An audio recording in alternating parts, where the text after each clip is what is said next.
Welcome, all you digital explorers of the grid. That's right, we're going to be exploring the neon lit corridors of the grid and unravel the mysteries of the upcoming film Tron Aries. Is Jared Leto's character the next evolution of AI? Will Kevin Flynn make a triumphant return?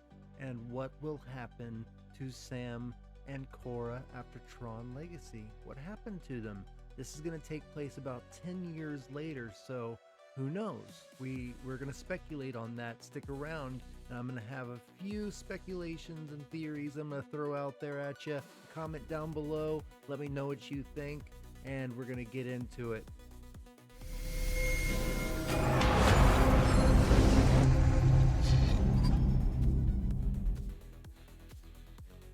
Let's rewind back to 1982, back when Tron, the original movie, came out and was a spectacular glory of Disney production in live action. It was their first attempt at live action, and they made an incredible universe, incredible movie, incredible scenery, just an incredible world with great characters. So we start with Flynn.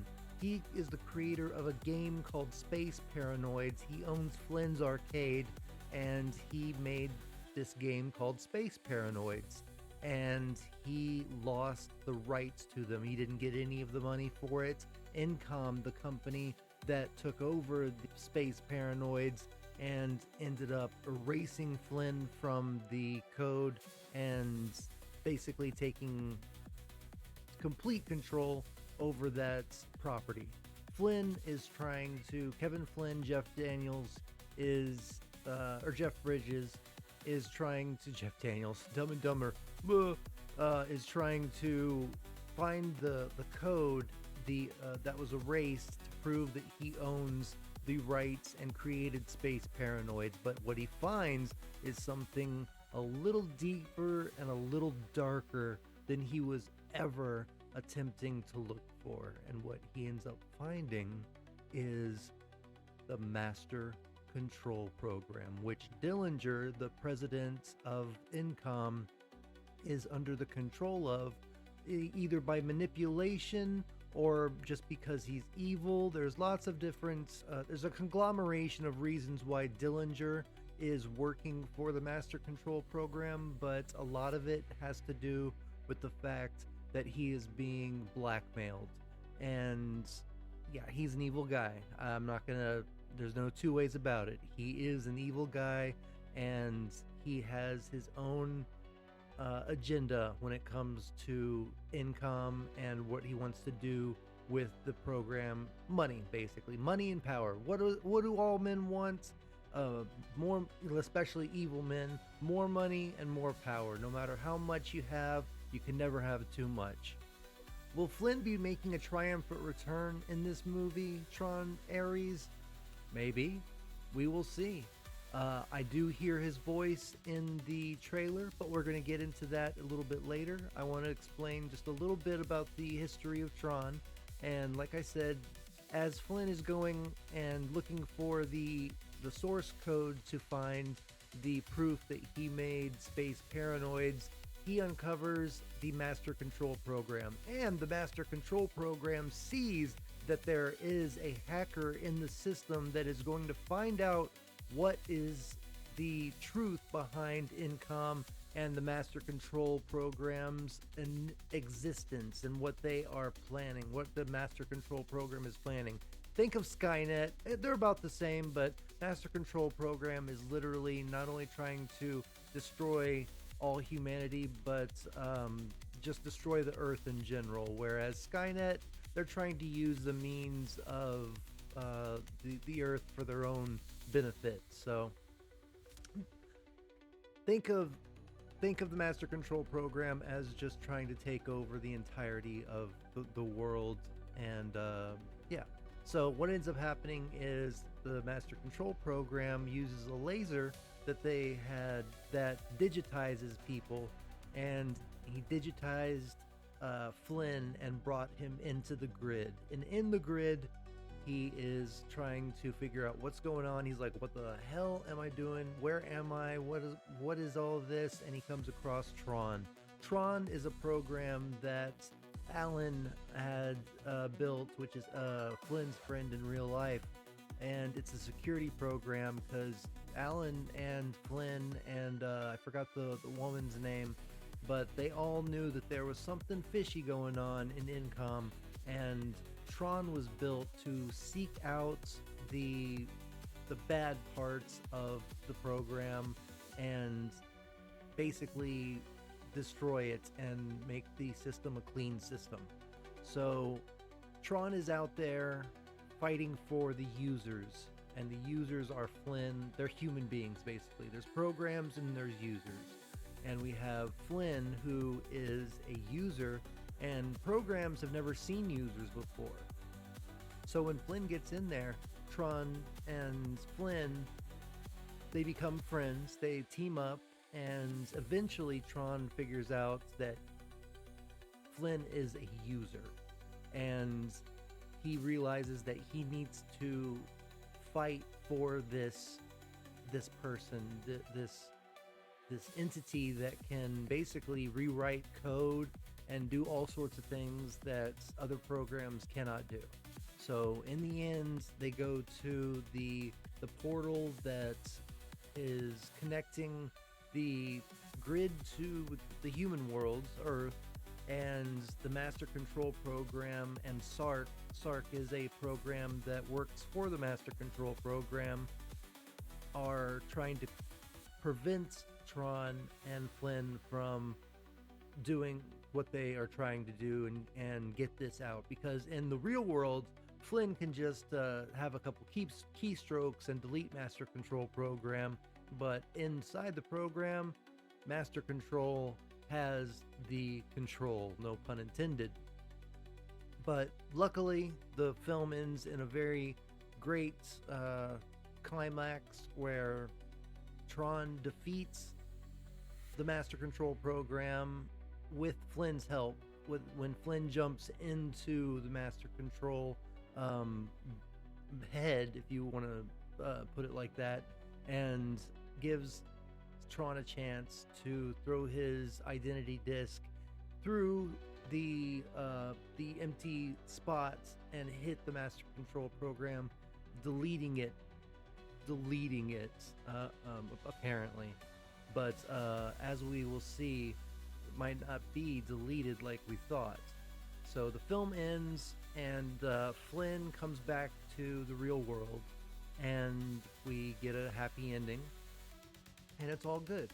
And then 20 something years later, no, I guess it was like 30 years later, we get Tron Legacy, and it's a very underrated movie. I think that a lot of people didn't like it for some reason, but anyway, fast forward to 2010. Tron Legacy is created. It's an amazing film. Daft Punk does the music for it, and we get our main character in this movie, Sam Flynn, which is Kevin Flynn's son. So we get flashbacks of Sam and Kevin, Sam as a little kid, like probably like 7 years old, something like that, and he has little action figures of Tron and of Clue, because Clue is Flynn's program, and Clue represents codified likeness utility. He is the search program for anomalies and stuff like that. So Flynn sends in Clue to do that in the first movie. In Tron Legacy, however, he creates a likeness of himself and calls him Clue, and they're going to rebuild the grid and make the perfect system. That's one of the biggest points of this movie, is that he tells Clue, "You are here. You are Clue. You are going to help me build the perfect system," and that is his main goal. And Clue's interpretation of perfection leads to tyranny, genocide, and the the destruction of ISOs, which is a miracle. In Flynn's head, this is the miracle that he's been looking for. This is the life. They created life inside the grid, and this life is unlike any other life that anyone knows. Unlike humans, unlike programs, unlike users inside the grid, these ISOs, they have the ability to come into our world and cure cancer, cure cure everything, be able to end world hunger, end climate disasters. Just they have the ability to change the reality as we know it. And Clue knows that they stand in between him and his perfect system. So at one point, Clue comes out and says, "Flynn, am I still here to build the perfect system?" Flynn's like, "Yeah," and he's staring there with Tron. And so Clue armors up, and he has a whole army that's ready to battle Tron. And apparently, in the Disney cartoon Uprising, you see that Clue wasn't there for Flynn. He was there for Tron. He needed to defeat Tron because Tron, he fights for the users. He's there to defend the grid and fight for the users, and he is powerful. He is a monster when it comes to defending the grid. And so they had to Clue had to sneak up and basically, take him out. And Clue's interpretation, is just completely the whole point of this series, because at the end of the movie, you find out that they didn't think that they'd be able to get out. And he realizes that he's looking at Kevin Flynn is looking at a mirror of himself when he is looking at Clue, because when he built Clue, everything that Kevin knew at that time, everything that he thought that he knew at that time, that's what Clue represented. And he realizes at this point at the end of the movie, and he even says, the thing about perfection is that it's unknowable. It's impossible, but it's also right in front of us all the time. And that's the thing about perfection. It really is. It's impossible, but it's always there right in front of us. And that's the main key of the entire Tron trilogy, I think. And I think we're going to see that in Aries. This quote becomes a really hardcore thematic backbone to the entire trilogy, highlighting the dangers of imposing rigid ideals and the beauty of imperfection. ISOs, or isomorphic algorithms, are spontaneous self-generating programs within the grid representing new forms of digital life. Cora is the last surviving ISO because Clue had a genocide against all the ISOs. Flynn was able to save just one, and that was Cora, and he raised her like a daughter. And she embodies the potential of this evolution. Her journey from the grid to the real world at the end of Tron Legacy symbolizes the merging of digital and organic life, challenging our understanding of consciousness and existence. When you see them riding off on that motorcycle into the sunrise, and she sees the sun for the first time, her eyes are open. She finally sees the beauty of the world, the perfection that's imperfect, but it's also right in front of us. And I think that's a very powerful scene. The whole movie is very, very philosophically deep, and I really appreciate the links that they went to make this movie. There's a lot of action, there's a lot of philosophical themes, and a lot of things that you want to rewatch, because it's just it makes you think. It makes you want to really contemplate your life and the things that you've done in your life, what you've done right, what you've done wrong, and learn from your mistakes. And that's the thing, is that Clue could never learn from his mistakes. But at the end of the movie, Flynn absorbs Clue, and they seem to explode in a big, bu- flash of light. And it seems that they're both gone, but as we will see, that might not be so. Now we enter to Tron Aries, the trailer, the scheduled release on October 10th, 2025 is going to be something that I'm excited for, and I'm also hesitant for because I'm not so much of a fan of Jared Leto. But, you know, um, people like him. I hope that he does a good job. All I know him from I mean, I know him from a lot of things, but I don't know him from anything that stands out as like, oh, he was really good in that movie. All I can think about is his Joker representation, his Morbius representation, but then again, I'm a nerd, so maybe I don't watch the right movies that he's in, that he plays good parts. But if you can think of some, leave it in the comments and let me know, because I'd like to see something that he's good in so that maybe I can get some hope for this movie. But anyway, this film introduces the character Aries, who's played by Jared Leto, and he is apparently a highly sophisticated program sent from the digital world into our reality on a dangerous mission. And it shows in the trailer that Flynn is talking over the creation of Aries in the trailer.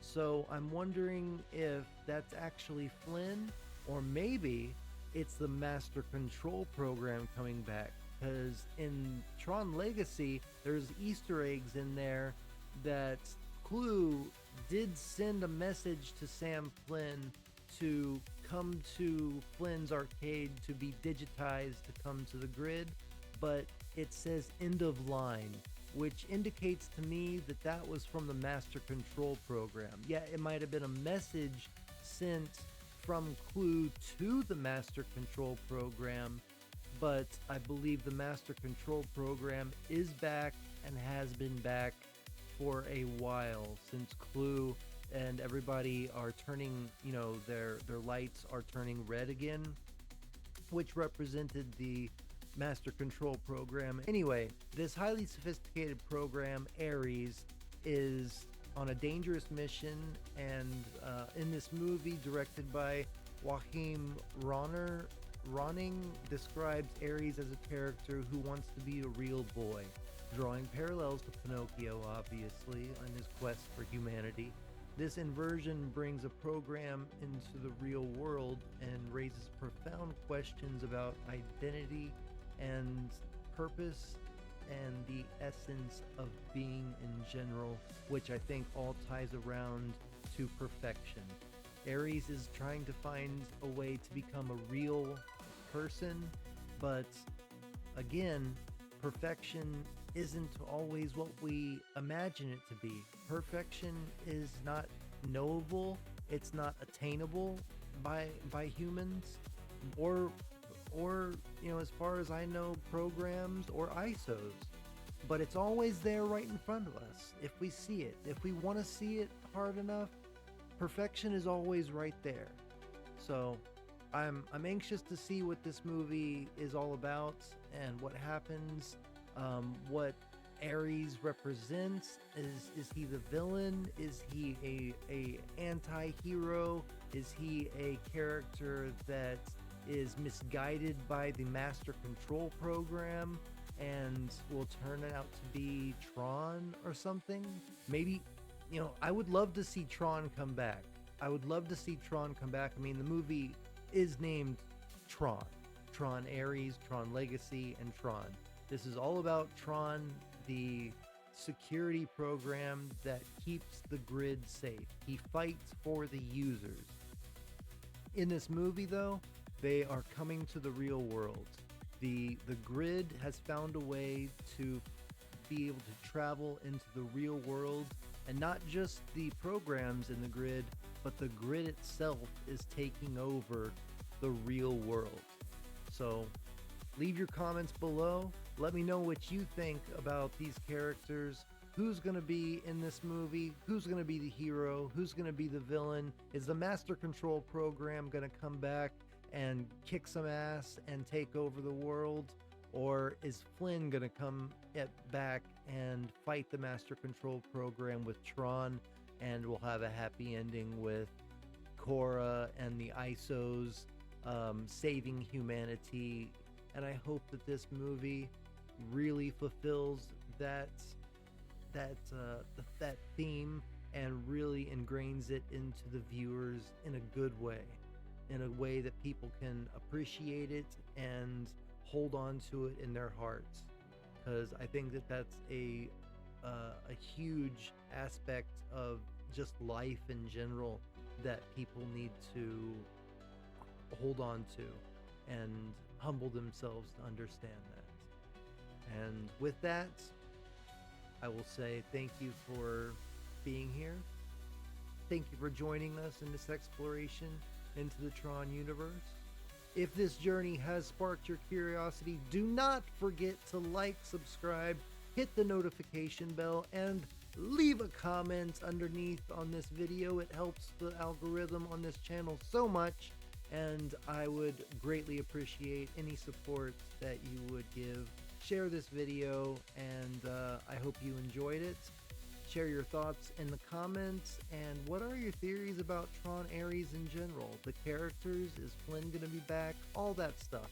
I want to know what you think out there, and how did you interpret the pursuit of perfection in your own life? Do you find it easy? Do you find it hard? Let me know. I'd really like to know. So until next time, stay illuminated. End of line.